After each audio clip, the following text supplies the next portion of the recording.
Pa inače ja volim da šetam u prirodu i volim taj zdrav način života. Ja konkretno sam brao Sremuš iznad Goča, to je Vatin, znate gde je. I tu pored puta ima ona velika površina gde smo brali Sremuš.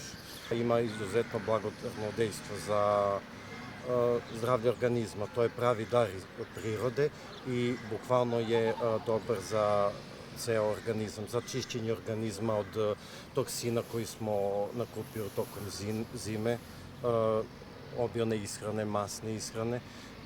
Kako se najbolje prepoznaje po mirisu, kada se protreda rukom, oseti se miris belog luka i to je sigurnost da je ta biljka došla u naše ruke. List po list, tako su meni učili, da ne bi ubrali neku drugu biljku koja može da bude štetna, jer ima neke koje mogu da budu i otrovne, kao što je mrazovac. Može i kao začin, suši se na suncu, pa kad se osuši on se samelje i koristi se kao dodatak jelima, čorbama i tako dalje. Vreme za Sremuš ima ga i na pijacama, i na ulici, u prodavnicama. Ljudi ga čak gaju baš tamo, izuzetno je masovan, zdrav i poznat u našem narodu.